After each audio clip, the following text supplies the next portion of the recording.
हे भगवान, यह मछुआरे का जीवन भी कितना कठिन है। हर रोज वही काम करना पड़ता है, परंतु कुछ आमदनी होती नहीं। कई बार तो भूखे पेट सोना पड़ता है। चलो, अब कर भी क्या सकते हैं। यह कहानी हरिपुर नामक गांव में रहने वाले एक मछुआरे श्याम की है, जो अपनी पत्नी राधा और अपने लड़के गोपाल के साथ रहता था। वह एक गरीब मछुआरा था, परंतु उसके सपने बहुत बड़े थे। श्याम हर रोज सुबह मछली पकड़ने चला जाता और दिन ढलने तक मछली पकड़ता और फिर उन्हें बाजार में बेच आता। एक दिन श्याम सुबह सुबह मछली पकड़ने के लिए निकलता है। नदी उसके घर से काफी ज्यादा दूर थी, तो वह अब वहां तक जाते जाते थक जाता है और एक पेड़ के नीचे विश्राम करने लगता है। हे भगवान, मैं तो यहाँ आते आते ही थक गया। शाम को उसकी आवाज जैसी आवाज दोबारा सुनाई पड़ती है। वह सोचता है कि यह उसका कोई भ्रम हो सकता है। वह दोबारा बोलता है, पता नहीं मेरे जीवन से यह कष्ट कब खत्म होंगे। उसे वही आवाज फिर से सुनाई पड़ती है, मानो कोई उसके स्वरों को दोहरा रहा हो। वह खड़ा होता है और इधर उधर देखता है। कौन है यहाँ जो मेरी नकल कर रहा है? मैं ही हूँ जो तुम्हारी नकल कर रहा था। बोलने वाला गधा ये कैसे हो सकता है? क्यों नहीं हो सकता? अगर तुम इंसान बोल सकते हो तो मैं क्यों नहीं? अच्छा ठीक है, पर तुम यहाँ क्या कर रहे हो? मैं एक कुमार का गधा था एक दिन में, और मेरा मालिक दोनों जंगल से मिट्टी लेने आए थे, लेकिन तूफान आने के कारण हम बिछड़ गए। अच्छा, तो तुम अब क्या चाहते हो? आप मुझे अपने पास रख लीजिए। जो कुछ भी आप खाने के लिए दोगे, मैं उसी में अपना गुजारा कर लूंगा। अच्छा ठीक है, मैं तुम्हें रख लेता हूँ। श्याम मछली पकड़ने लगता है और दिन ढलने के बाद वे दोनों घर चले आते हैं। अरे, आप इस गधे को कहाँ से ले आए? राधा, अब यह गधा हमारे साथ ही रहेगा। यह मुझे नदी के किनारे मिला है। श्याम राधा को सारी कहानी विस्तार से बताता है। चलो जी, अच्छा, अब ये आपके साथ मछलियों को बाजार ले जाने में भी मदद करेगा।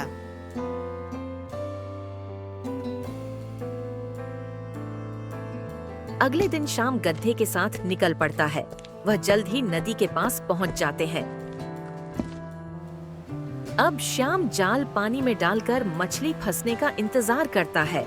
वह दिन ढलने से पहले कुछ मछलियां इकट्ठी कर लेता है और इन्हें गधे के ऊपर लाद देता है।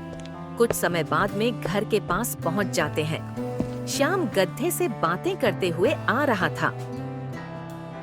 देखना, एक दिन में इस गांव का सबसे अमीर आदमी बनकर दिखाऊंगा और यहाँ राजाओं के महल जैसा मेरा भी महल होगा। इतनी देर में वहाँ राधा चली आती है। क्या जी, आप भी ना पूरे दिन सपने देखते रहते हो? हमारा काम ठीक चल रहा है और हमें इतने में ही खुश रहना चाहिए। कहाँ खुश है? हम बताओ जरा, कितनी बार तो हमें भूखे पेट सोना पड़ता है। ठीक है जी, आप ही देखो, बड़े सपने केवल सपने देखने से भला क्या होगा। राधा, देखना, तुम एक दिन मेरे यह सपने जरूर पूरे होंगे। देखते हैं जी। हाँ राधा, अब मैं बाजार जा रहा हूँ। चल रे मेरे गधे, बाजार चलते हैं। अब वह बाजार की तरफ चल पड़ते हैं। बाजार में पहुंचकर श्याम ऊंची ऊंची आवाज लगने लगता है। मछली ले लो, मछली ले लो, आइए ताजा ताजा मछली। कुछ देर बाद एक आदमी उसके पास आता है। अरे भाई, मछली क्या भाव दी? यह बड़ी वाली 4 मछली 15 रुपए की है और छोटी वाली 8 भी 15 रुपए की है। इतनी महंगी बता कौन लेगा? अगर सारी 15 रुपए में देता हो तो बोल। नहीं नहीं, मैं इतनी सस्ती नहीं भेज सकता, कहीं और देख लो। अरे मालिक, मछली आज ही बेचना जरूरी है, कल तक तो ये खराब हो जाएगी। हाँ, तुम सही कह रहे हो।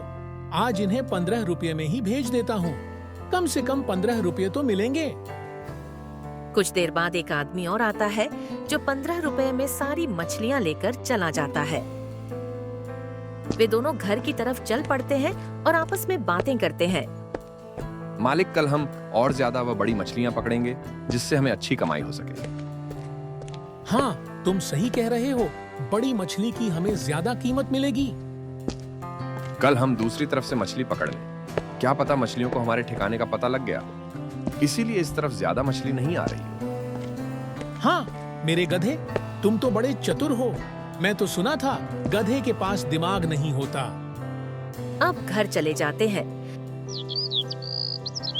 अगले दिन सुबह वे दोनों जंगल के एक रास्ते से नदी की तरफ चले जाते हैं। नदी तक पहुंचने में उन्हें काफी समय लग जाता है।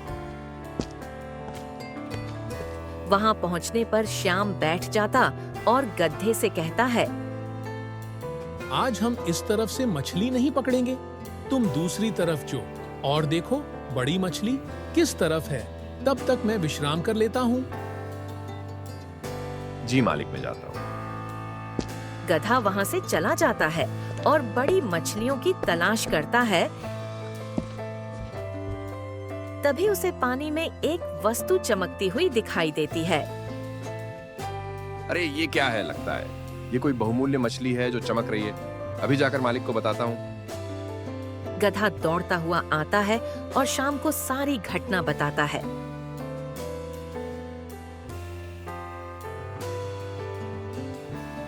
यह बात है तो जल्दी चलो और बताओ कहाँ है चमकदार मछली। वे दोनों उसी तरफ जाने लगते हैं। जल्दी चलिए मालिक, कहीं वह मछली भाग ना जाए। हाँ हाँ, जल्दी भागो।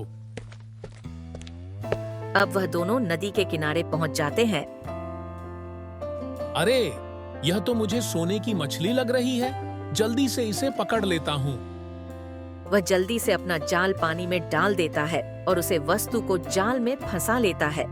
बाहर निकलने पर वह देखता है कि यह तो एक चमकीली बोतल है। वह उसे बोतल को खोल देता है। वह बोतल को खोलते ही उसमें से एक जिन्न बाहर निकलता है। यह देखकर श्याम डर जाता है। छोड़ दो हमें, छोड़ दो, मत मारो हमें।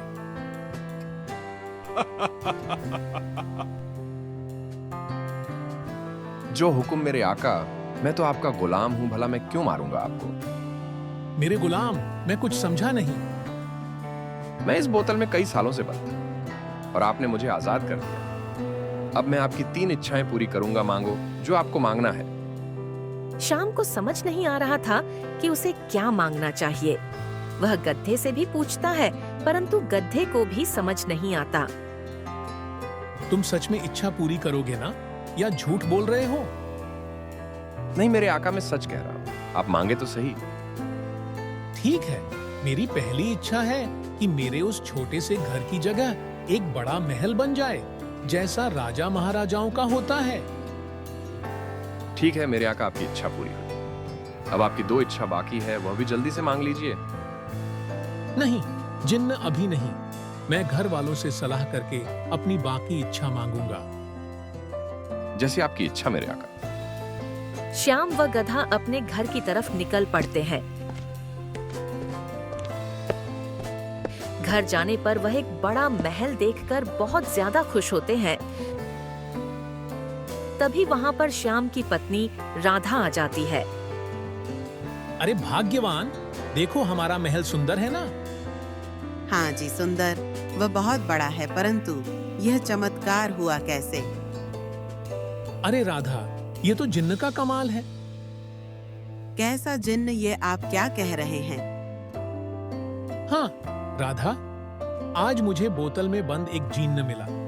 मैंने उसे आजाद कर दिया तो उसने मेरी इच्छा पूरी की। घर तो अब हमारा बन गया, लेकिन पैसे तो नहीं है हमारे पास जिस घर का खर्च चल सके। तुम चिंता मत करो राधा, इसके बारे में भी सोचना पड़ेगा।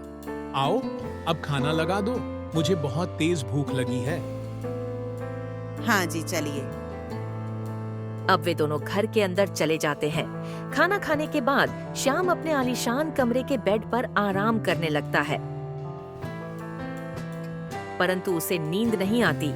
वह दूसरी इच्छा के बारे में सोचता रहता है।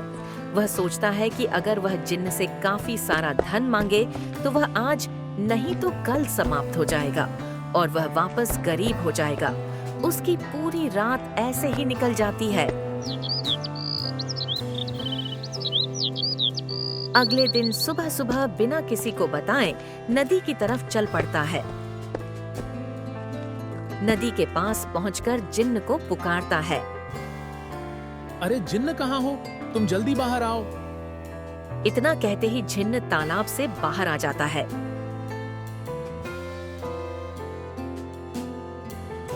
बोलिए मेरे आका, क्या है आपकी दूसरी इच्छा?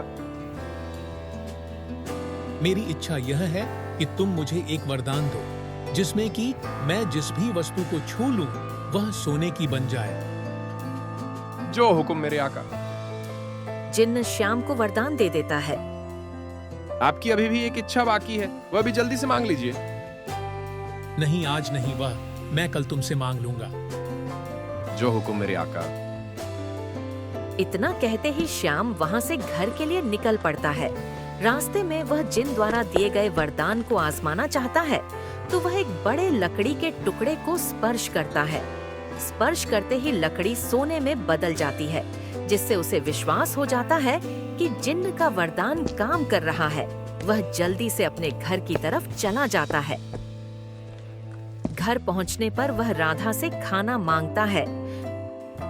राधा उसे खाना दे देती है, परंतु वह जैसे ही खाने को हाथ लगाता है तो खाना सोने में बदल जाता है। राधा इसे देखकर हैरान हो जाती है और श्याम से इसके बारे में पूछता है। ये क्या है जी? ये खाना सोने में कैसे बदल गया? वो राधा, यह सब जिन्न द्वारा दिए गए वरदान के कारण हो रहा है। आज सुबह ही जिन्न से यह इच्छा मांगी थी। हे भगवान, आपने यह क्या अनर्थ कर दिया। अब तो आप खाना तक नहीं खा सकते, ना ही आप हमारे बेटे गोपाल से प्यार कर पाएंगे। इतना कहते ही राधा बेहोश हो जाती है। श्याम जैसे ही उसे संभालने के लिए उसे छूता है तो वह सोने की बन जाती है। तभी उनका लड़का गोपाल दौड़ता हुआ आता है और अपनी माँ को देखकर रोता है। गलती से वह अपने पिता श्याम को स्पर्श कर लेता है, जिसे वह भी सोने का बन जाता है। श्याम यह सब देखकर फूट फूट कर रोने लगता है और खुद को कोसने लगता है। मलिक, क्यों ना हम उसे जिन्न के पास जाकर वरदान वापस लेने को, कहीं तो क्या पता सब कुछ ठीक हो जाए। हाँ, तुम सही कह रहे हो, हमें जिन्न के पास ही जाना चाहिए। वे दोनों नदी की तरफ निकल पड़ते हैं। वह जल्द नदी के किनारे पहुंच जाते हैं और देखते हैं कि जिन्न खुद से ही बातें कर रहा है। उसे मूर्ख श्याम को यह नहीं पता कि अगर उसकी तीसरी इच्छा मैंने पूरी कर दी तो वह मर जाएगा और मैं आजाद हो जाऊंगा। श्याम यह बातें सुन लेता है और सोचता है कि वह जिन्न से आखिरी इच्छा मांगेगा ही नहीं।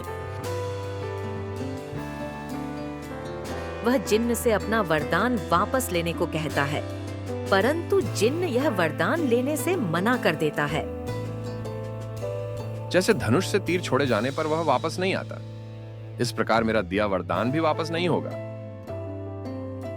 यह सुनकर श्याम बहुत उदास होता है और खाई में कूदकर अपनी जान देने जाता है। गधा उसे रोकने की पूरी कोशिश करता है, परंतु वह श्याम को नहीं रोक पाता है। एक पेड़ पर एक चिड़िया बैठी होती है। वह गधे को आवाज लगाती है और कहती है, अरे रोको, इन्हें जिन्न द्वारा दिए गए वरदान को खत्म किया जा सकता है। इसे खत्म करने के लिए पूर्व दिशा में एक गुफा है, जहाँ पर एक जादुई पौधा है। अगर उसे पौधे के पत्तों को उन सब के माथे पर लगा दोगे तो यह वरदान का असर समाप्त हो जाएगा। लेकिन याद रखना, उस पौधे की रक्षा एक राक्षस करता है, पहले उसे मुकाबला करना पड़ेगा। गधा श्याम को रोकता है और उसे सारी बातें बताता है। अरे हाँ, अगर मैं मर गया तो मेरी पत्नी और बच्चों को कौन बचाएगा? अब वह दोनों उसे गुफा की तरफ जाते हैं। गुफा में पहुंचने के बाद उन्हें एक विशालकाय राक्षस दिखाई देता है। जैसे ही वह श्याम की तरफ बढ़ता है, श्याम उसे छू लेता है, जिससे वह भी सोने का बन जाता है। अरे वाह मालिक, आपने तो इस वरदान का सही उपयोग ही अब किया है। हाँ मेरे गधे, अब मैं जल्दी से वह पत्ते ले आता हूँ। नहीं मालिक, आप नहीं। अगर आपने पौधे को हाथ लगा दिया तो ये पौधा भी सोने का बन जाएगा। मैं जाकर कुछ पत्ते ले आता हूँ। हाँ हाँ, तुम ही जाओ। गधा जाकर कुछ पत्ते अपने मुंह से ले आता है। वह घर पहुंच जाते हैं। गधा जाकर राधा गोपाल के माथे को उन पत्तों से स्पर्श करवा देता है, जिससे वह ठीक हो जाते हैं। यह देखकर श्याम बहुत खुश होता है।